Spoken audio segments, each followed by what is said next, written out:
Hey everyone, and welcome to episode number 16 of season 2 of the World of Presentations podcast brought to you by us at 356 Labs. My name is Boris. I'm obviously hosting this episode yet again by myself and not with Eva, who is sometimes joining me, but today we have another very special guest who runs another presentation agency, a colleague of ours, but also is going to join us for Present to Succeed, the conference we are hosting in April 2021. So with us today is, by the way, I was about to ask you to come to this podcast for a long time. And thankfully the conference made this happen. So Luke Goetting from the agency Puffingston, right?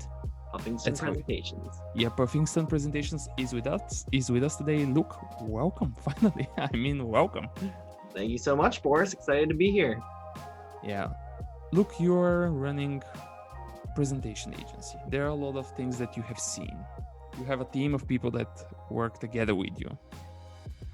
What's happening in the presentation world? We are recording this in November 2020, in the midst of the second wave, right? In the midst of the second wave of the COVID-19 or whatever.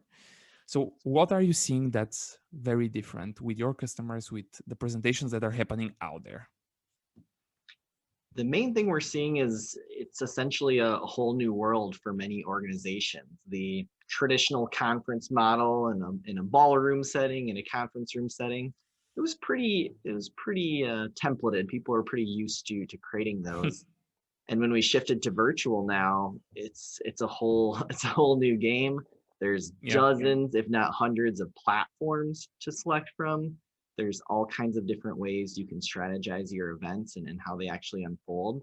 And so even though it's certainly been a challenge for all of us, including our clients, I'm really excited about all these new ways that companies are approaching events and thinking beyond, hey, it's going to be, a 3-day conference lined with 8 hours of presentations and then happy hours. I think there's so many new things that I'm seeing that really excite me for the long-term potential of events, especially in a hybrid capacity where it's not just in person, it's not just virtual. I think in the future we'll start to see these hybrid events.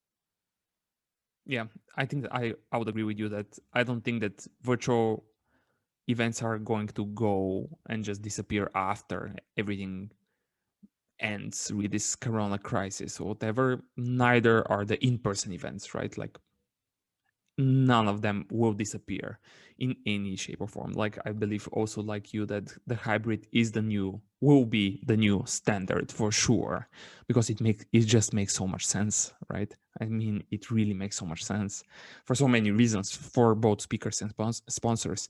Anyhow, so talking about virtual, talking about this obvious, I would say, change in the world, what do you see in regards to the people that you work with? Because, for example, we see that a lot of our customers think that presenting online is actually, or at least they thought this way, that presenting from home but online will be way easier than if they present in a ballroom or a conference room or whatever.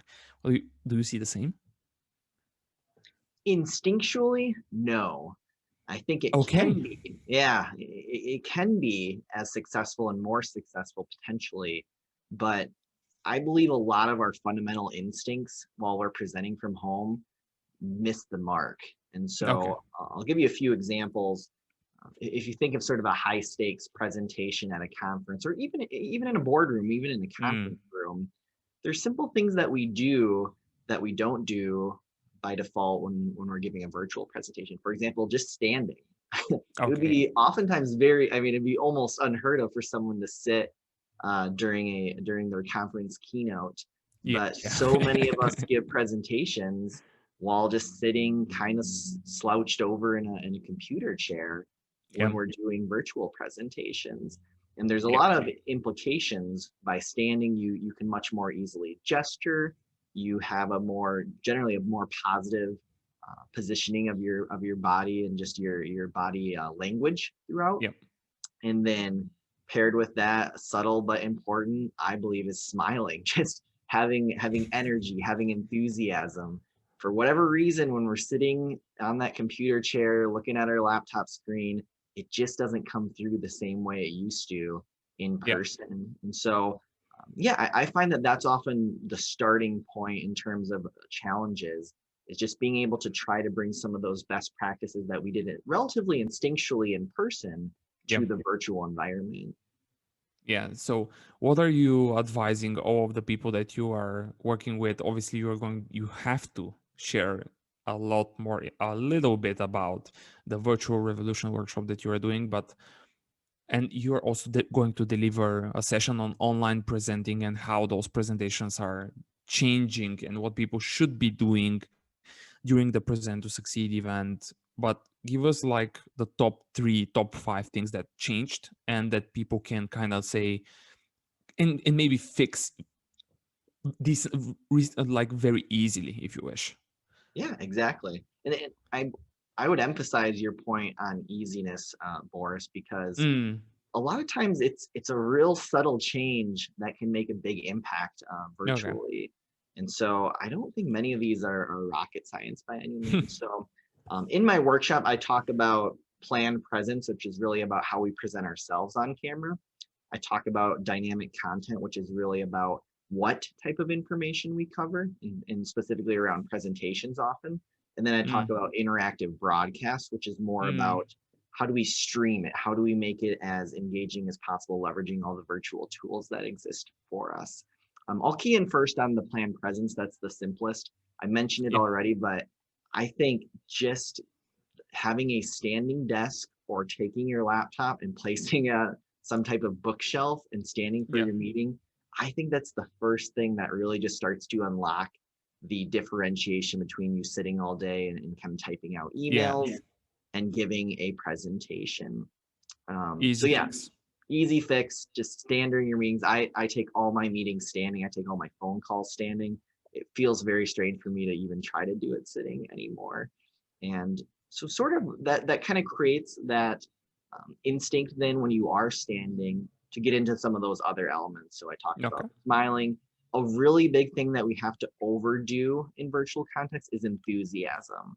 It's just, it's a little strange. We're sitting in our home office perhaps, and there's no one apparently around us. Our body doesn't Mm, instinctually notice that there's a crowd, even though there might be hundreds of attendees viewing our event. But we still have to bring the energy. And so I encourage my clients to just almost go overboard, maybe 20% more enthusiasm than you would otherwise, because that really makes an impact on the audience. If you're speaking through your remarks and you're not excited about them, you're not passionate about them, the mm. audience is not going to respond. They're going to respond and feed off of your energy, whether it's positive or negative energy. Okay. That being said, like these are obviously very easy fixes in regards to like how to improve that. And you said that you also talk a lot about the dynamics of the present, like the online presentations. What do you mean when you say, hey, let's improve, let's change the dynamism, if you wish, of the Yeah, presentation absolutely. itself? Yeah. So what's going on in there? So the key word here is interactivity. Okay. For years, we were pitching our clients on interactivity even in an in-person context. But Yeah. now that we're all working virtually, it's even so much bigger of an opportunity, and it Mm, just makes so much more sense to try to really inject into all of your meeting opportunities, all of your presentation opportunities. So just the before times, if you will, the traditional keynote was 30 minutes, 60 minutes, and it almost always involved a speaker talking on a one-way linear track to an mm, audience, and the audience basically sits back and listens, and they might get a minute or two of Q&A at the ending. And as many of you have probably experienced, listeners, like that format just does not translate well to this mm. virtual Yeah. environment. It's so difficult to keep people engaged. You could argue it didn't translate well in person either, but it's Yep. even more challenging now. And Yeah. so we really encourage our clients to build their presentations modularly and add interactivity throughout the presentation. So Like what? Like, let's get yeah, with the examples. yeah, let's Like, get a what do little you mean? specifics. So a traditional presentation structure, traditional keynote structure, you might have an intro, maybe 3 main sections, and then a Sure. conclusion, right? Yeah. That's Sure. kind of the tell them what you're going to tell them what you told them. So what I encourage my clients to do, you can keep pretty much that same format, but create those 3 sections to be order agnostic. You can present them in any potential order to the audience. And then when you go through your intro, preview what you have to say for them, preview what those 3 sections are going to be. And then what I love to do is once I finish my intro and that preview, I'll throw it over to a poll and I'll say, hey, I just kind of gave you the overview of these 3 sections today. What interests you the most of these options? Yeah. And it's so neat. On all these webinar tools, a little pop-up comes up with the poll. It kind of resets the expectations and allows the audience to contribute, to actually participate and have a say. It's so much fun. It doesn't require, to your point earlier, it's not a significant change a lot of times. It's just rethinking. And so rather than it being one linear keynote that clocks in at 45 to 60 minutes, instead, it's almost 4 modules of independent 10-minute presentations, 15-minute presentations. And so by creating that modularity, by creating that interactivity, we're really making it feel like a more dynamic experience for attendees. Yeah, and you're using polls, for example, to kind of navigate through the presentation based on the feedback of the audience. Exactly. And that makes it interactive. The neat thing about polls is they take the pressure off of the presenter. First point is just like, I don't have to know exactly what my audience, I don't have to guess what my audience wants. I can just ask them. That's the easiest way to do it. I give this virtual revolution workshop and I'll present it a few times a week at least. And I'll often go through it in totally different ways at my different workshops. Some groups will want to start with interactivity first. Some want to start with planned presence first. It really doesn't matter to me. In fact, it makes me more excited because I know I'm covering the information they want to know about the most earlier on in the session. Yep, exactly.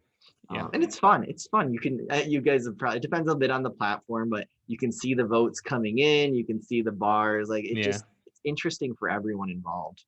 Yeah. So are you using the polls inside of the platform, or are you using tools like Slido, Mentimeter, or anything like this? Both. So I think there's a lot of great things to be able to do the native platform, so it can just pop up there. But what's fun, kind of reverting to our theme about the future that we envision with hybrid events, that there might be an in-person and a virtual context. I have always loved tools like Slido that are just really elegant. You can log in on your phone. It's just a simple web app, phone, computer, tablet, whatever. And that way you can actually have both groups participating. So any tool that allows for the mass participation. Right now, when it's almost all virtual audience, then the native tools work, but also Slido and some of those other tools are perfect for those hybrid events. Yeah, if by the way Uriah from Slido is listening to this one, I just want to say that we have some business that is still not finished, and we guys want you to be one of our sponsors. Just FYE. so Slido, by the way, are huge friends of ours, and Uriah, who is from their team, approached us also for the event, wanting to sponsor in a very big way and involve Slido in a huge way as part of Present to Succeed. So hopefully, we are also huge fans. So hopefully we'll see them being part in a big way at the event. And I have to give a quick shout out to them as well. So we're here in Austin, Texas, and they've been working in providing interactivity at the South by Southwest conference for the last probably 5 or 6 years. And one of my favorite moments was I attended an event about 2 years ago with Elon Musk, and it was a full Q&A that was entirely 100% facilitated by Slido. I love their democratized Q&A. So basically, when you're logged into Slido, you can see other questions that other attendees have submitted, and you can upvote them. And it was just nice. It was so neat, because we've all been to sessions where some random person walks up to the microphone and asks a question that really no one else in the entire room cares about. And through leveraging Slido, we got to hear from Elon for an hour. And they were all really interesting questions that the audience submitted. Yeah. Have you seen that they introduced the integration with PowerPoint? Yeah, finally? I saw that just announced. I'm really excited to get into that. I was like, when I talked with him, I got to know Uriah, who is from their marketing department, probably 3 or 4 years ago. And back then, the way for them to integrate Slido into a PowerPoint presentation was with a separate app. I don't know if you have tested that out or remember that one. Mm-hmm. And he was like, what do you think we should do next? And I'm like, nobody wants an additional app. Right. You have to integrate. Like, how are you going to explain to the business professional who works for a corporation that's not admin of their computer that they have to install another app in order to run the Slido not from a browser, right? Like, that's not even possible. And then here we are 3 years later or 4 years later, we have it, right? But they are now like very much integrating with Google Slides, with all of those tools, Yep. which is Exactly. super nice to see. Okay. And that's, Yeah, go ahead. well, that's why I believe having the interactivity directly relate to your content is so crucial, because we've all also participated in polls that feel kind of gimmicky. You know, it's like, where's everyone from? And everyone types it in at the beginning. And then the person just gives their speech like they normally would anyway. Yeah, nothing changes. Yeah. And so I think it's important to really, if you're going to use those types of tools, which there's such fantastic elements, if you're going to use them, figure out ways to make them consequential, so that if the audience takes the time to actually participate in your poll, it should matter. Yeah, absolutely agree.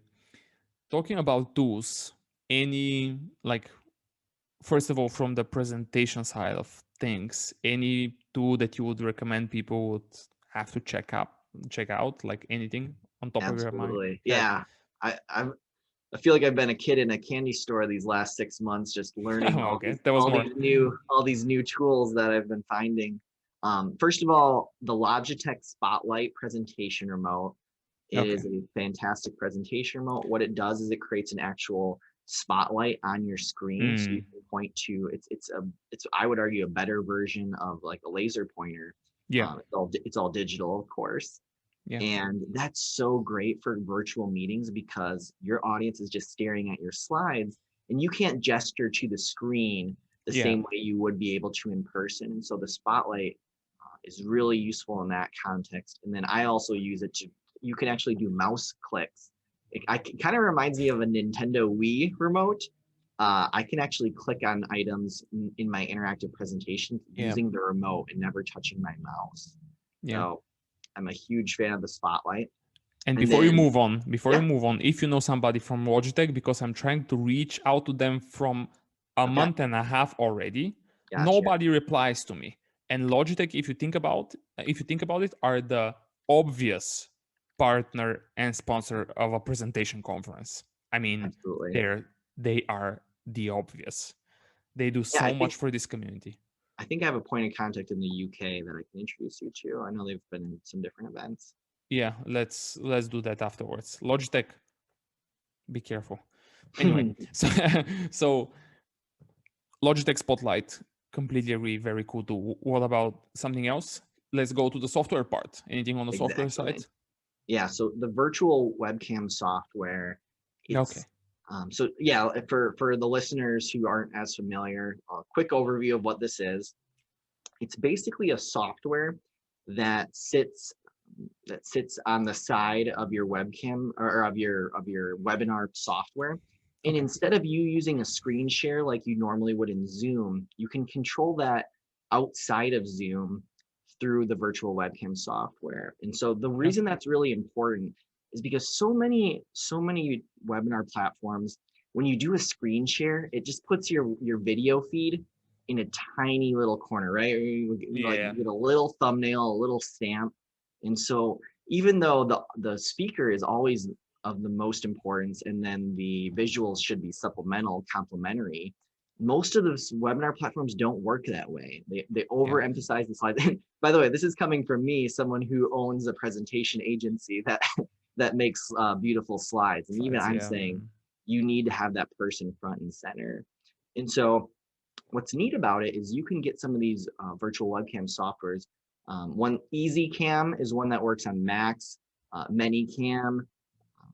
There's some new kind of beta ones. Logitech has a one called Logitech Capture, OBS, and then there's a beta one called that one is interesting. HMM. which also looks really promising. So I'm sure, Boris, we can provide some links for people in the podcast. But basically, the reason this is so useful for me is it actually allows me to set up what I want my video feed to look like. And so if I want it to be maybe 3/4 of the screen for my slides and maybe 1/4 of the screen for my video feed, or half and half, or opposite, 3/4, 1/4, I can control all of that without needing to go through Zoom. That whole feed just goes through my webcam feed in Zoom. So it sounds complicated. It's really not actually that complicated. So yeah, it's a little hard to articulate fully just on the podcast, of course, but I would encourage everyone to give it a shot. And most of these have become increasingly user-friendly to set up. And once you get them set up, they're very easy to leverage. Yeah, I would say that probably the only one that I think that's still not that easy to set up is probably OBS. Yeah, OBS, you're going to need a technician to set up. Yeah, OBS is a little bit complicated, but once you, as you said, like once you set it up, it really works very, very well. Like very, very well. Exactly. But the others, for sure, yeah, we definitely need to link those up. And in regards to, go ahead.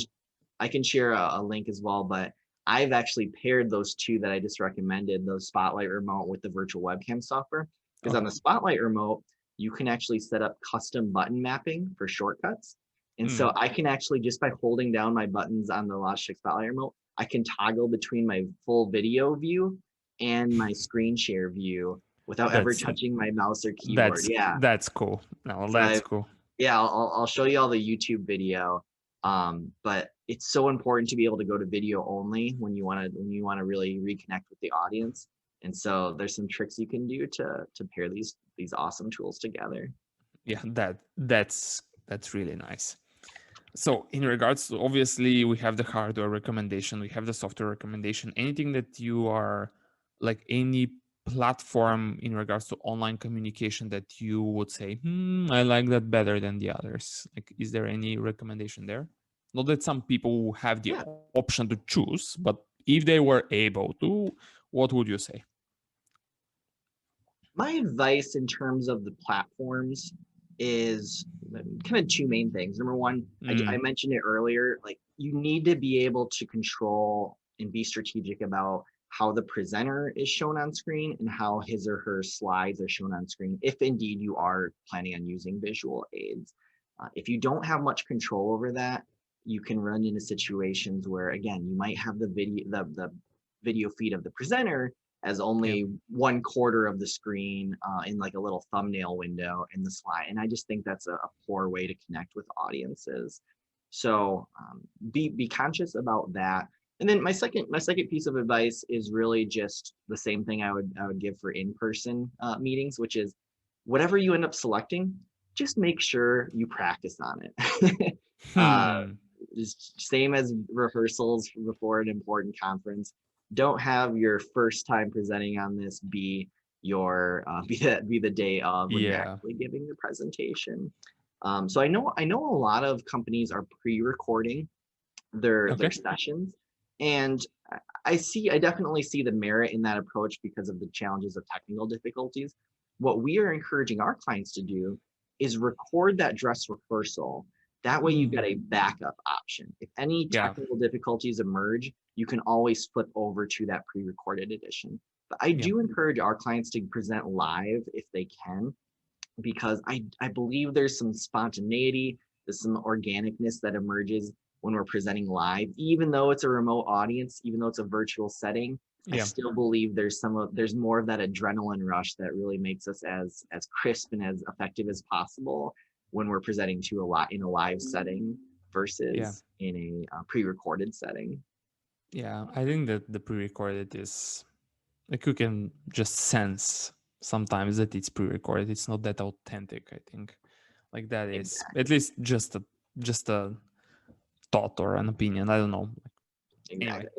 And either way, make sure that either the presenter or someone from the presenter's team is active in the chat. I think that's a huge thing. So again, when you're considering virtual platforms, make sure you really like the chat function, because again, these are things we should be embracing, in my opinion. This is something that is very tech centric. You can't really recreate that experience the same way in an in-person event.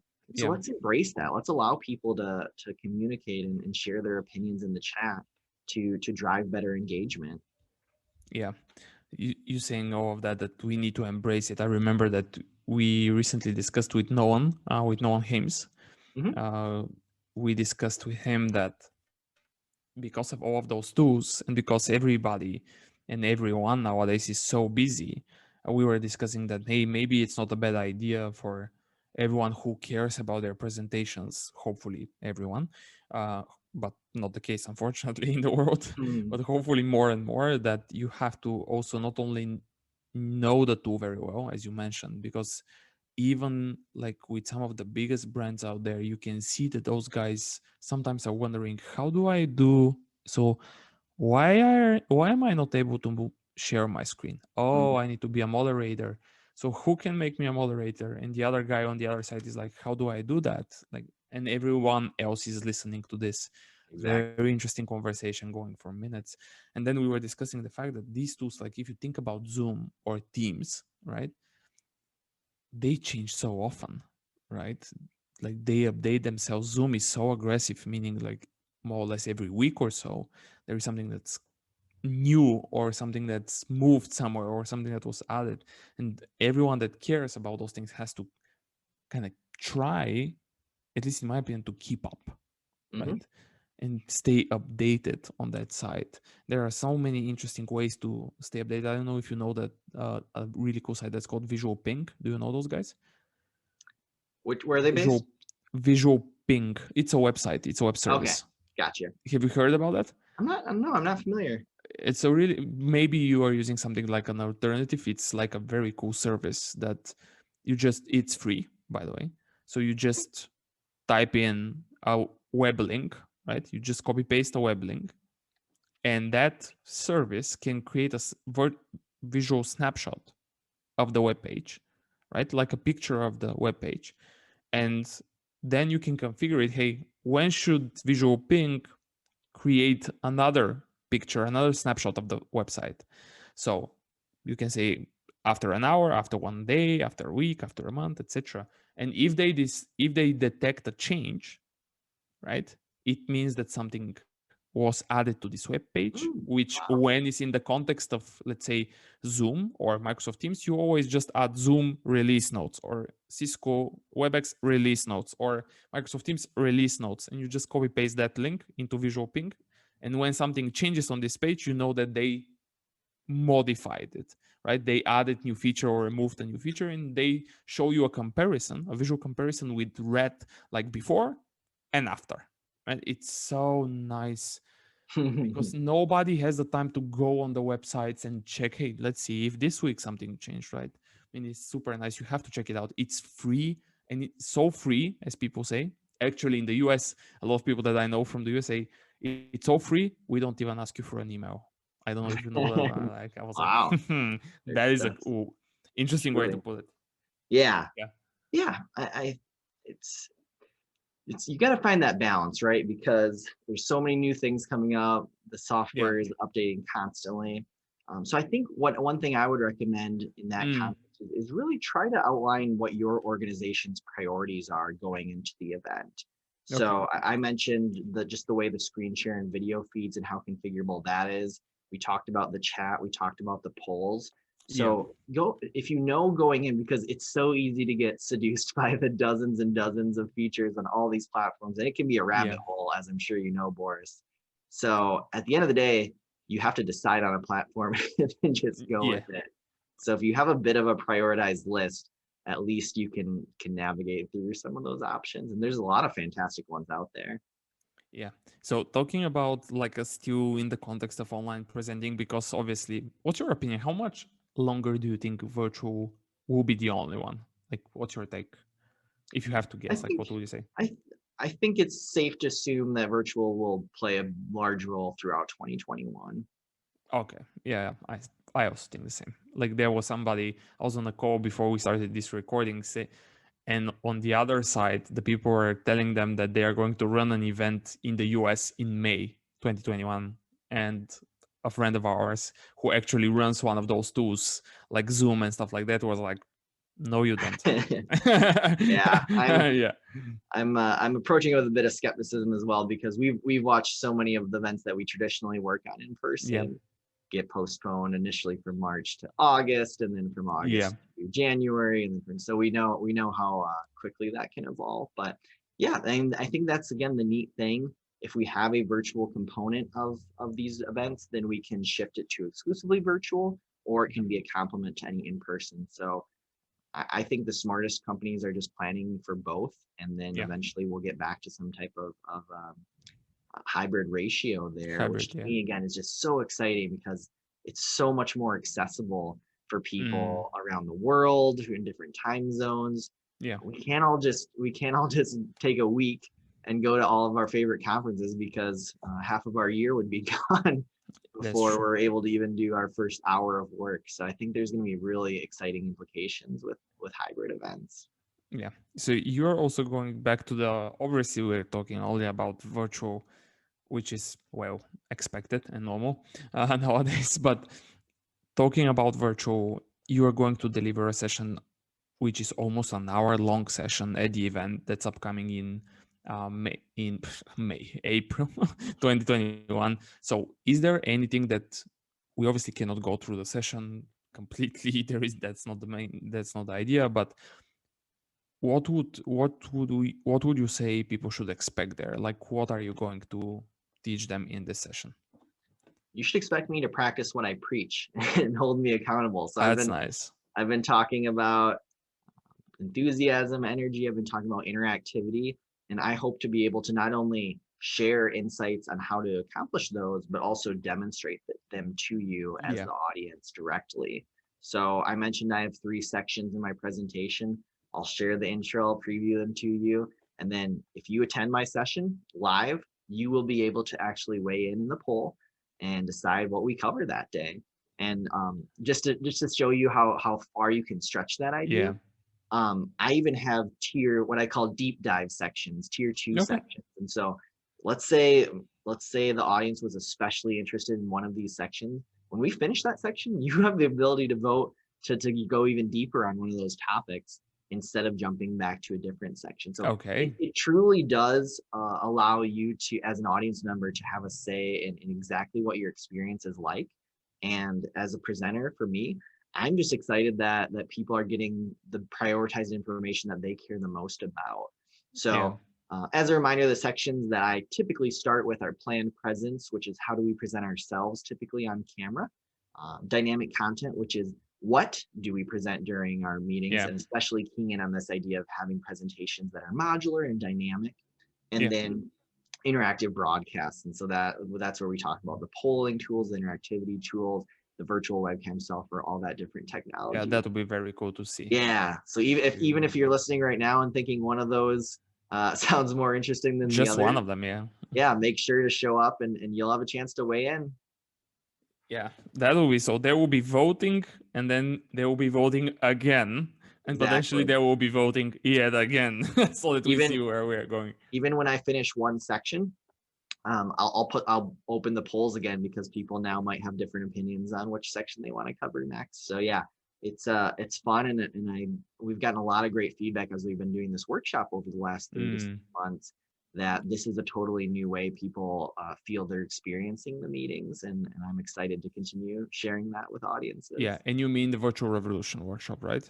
Yes. More or less. So, like, how can people join that one? Like, tell us a little bit more about it. Like, where can people find information about that? Like, what's happening? Yeah, so just we do have a landing page. It's virtualrevolution. Instead of .com, it's .live. So LIVE. And we can, of course, share that in the comments. And yeah, that'll give you a quick overview of what it's all about. We've got a couple different editions, what I call the all hands version. So if you wanted to do this for your whole company, that's our kind of webinar mode. That one runs an hour to an hour and a half. And then we have the deep dive specialized team edition. And so traditionally that's more if you want your marketing department, or if you've got a sales team or an executive leadership team that you really want to go not only cover the content, but also do some workshopping around it. And so that one can be customized for 2 to 4 hours.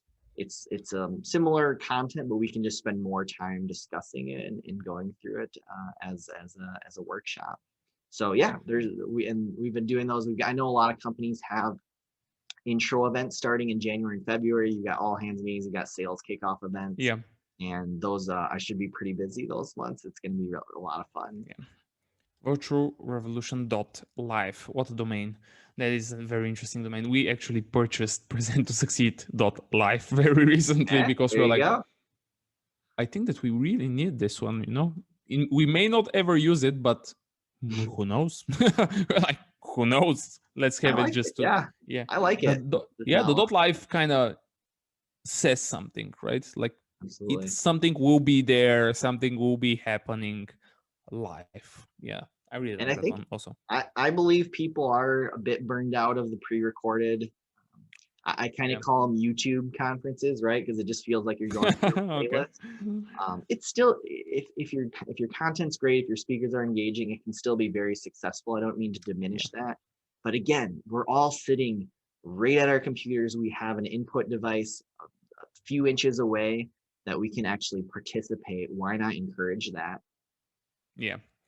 Okay, look, one last question that we haven't discussed any of that conversation in first place, but let's go here. I think it will be an easy one, but still maybe a little bit unusual because it's not related to virtual, but you can turn it into virtual type of thing if you want. The presentation industry itself is not a large industry, right? I mean, you can say that we compare to, let's say, social media agencies are like very, very small type of thing. However, that doesn't mean that there are not a lot of resources where you can find some really great information about presentations and presentation skills and storytelling and slide design and speaking and all of those needed components to make a presentation, as we like to say here, a truly effective one. What are your favorite resources? Like, what would be the places where you would say to people that are from the business world, they can follow and kind of consume so that they become better? Absolutely. Yeah, great question. I would point people first, if you're truly interested in presentations and see them as a path to make a big impact on your career, the Presentation Guild organization, they have a great newsletter, they have great events, and in addition, complimentary, this is a separate organization, but a lot of the same great presenters are involved. And of course, a lot of these people are participating in the Present to Succeed conference, but the Presentation Summit is an amazing event hosted by Rick Altman. There was a virtual event this year. And again, that just was, to me, what was so exciting is for the first time, people from all over the world, it was traditionally hosted somewhere in the continental US, and it just allowed people from all over the world to access it. So those are two great resources if you really want to dive in. And then there's some kind of fun ones just in terms of, if you're just looking for some graphics to make your presentations more visually engaging, I always point people to the Noun Project. Are you familiar with that one? Yeah, of course. Yeah, it's just a tremendous resource because most of us are not illustrators. It's very difficult to turn our words into visuals. So the Noun Project is an enormous library of icons and design and simple graphics that you can quickly grab. You can customize for color and for you can get a vector file, you can get a rasterized file. So the Noun Project is a terrific spot as well. And then shout out to humble PowerPoint here in Microsoft, but a lot of people are not familiar with Design Ideas, which is this new AI that they've actually started building into Microsoft PowerPoint, and it's pretty slick. It's gotten better. They're probably on version 4 or 5.0 by now. And so if you've not tried that before and your company does have access to Office 365, give it a look. It should already be in there.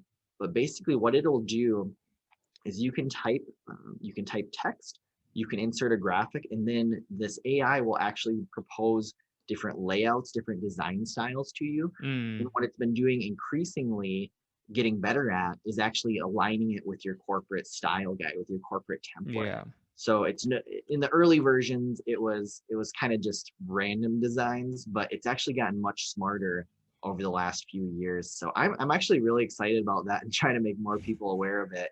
If you're just whipping it, of course, we can't always, to your point, Boris, like sometimes it makes sense to work with a presentation agency for a high stakes presentation, but in other cases, it's just a staff meeting or something that you can't, it's not realistic to bring in a partner.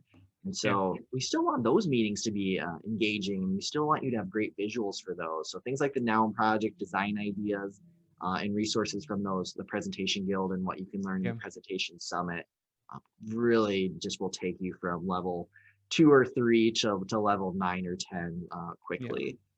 And the Noun, I think that what most surprised me the first time when I saw the Noun project was that the price is just so cheap.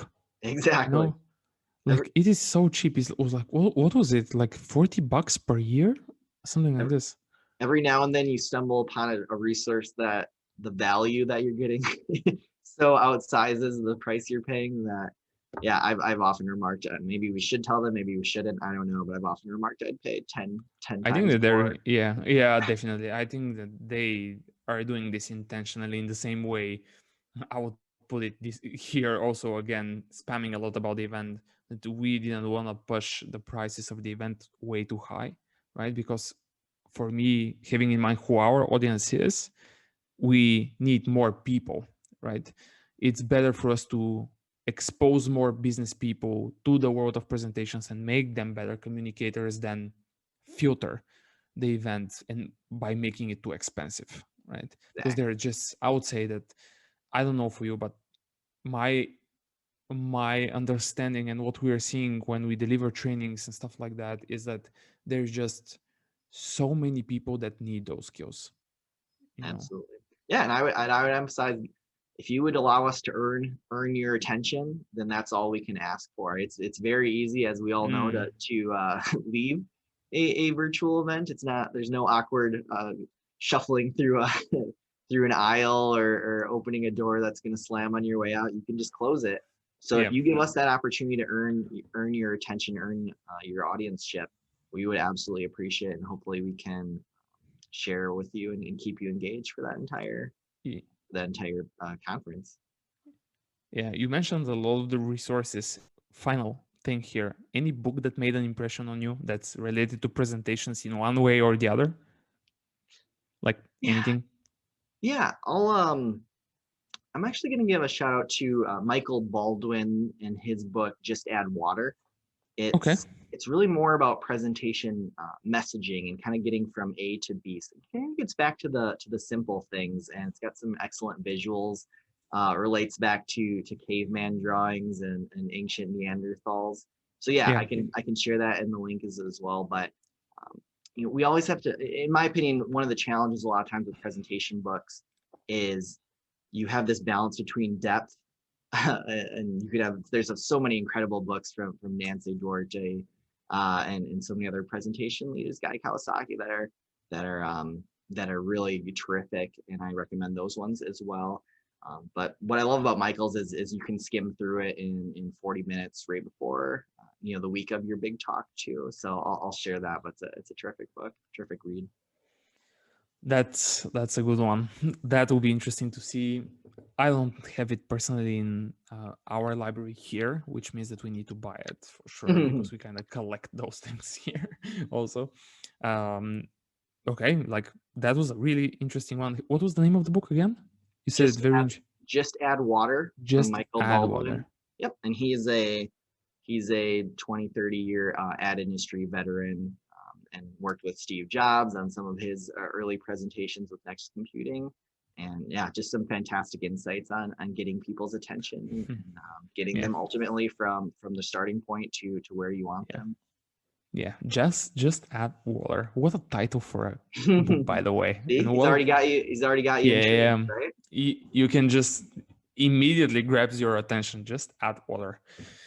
Anyhow, okay. Look, thanks so much for spending those 50, I would say 45, 50 minutes during for this podcast. It was like they flow by very quickly, like already 50 minutes. Thanks again for spending the time. We are really looking forward to seeing you at the Present to Succeed conference.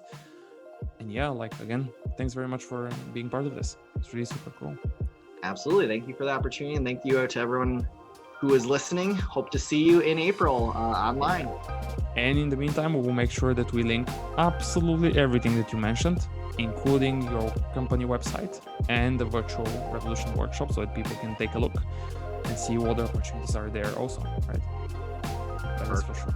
Happy virtual presenting, everyone. Yeah, happy virtual presenting indeed, everyone. So thanks again, Luke, for being part of this, and for everyone who still doesn't know about the event, it's called Present to Succeed. You can check it out at presenttosucceed.com, obviously. And if you want to know more about what we do at 356 Labs and not 365 Labs, it's 356labs.com. Check us out, and hope to see you very soon again. Thanks and bye.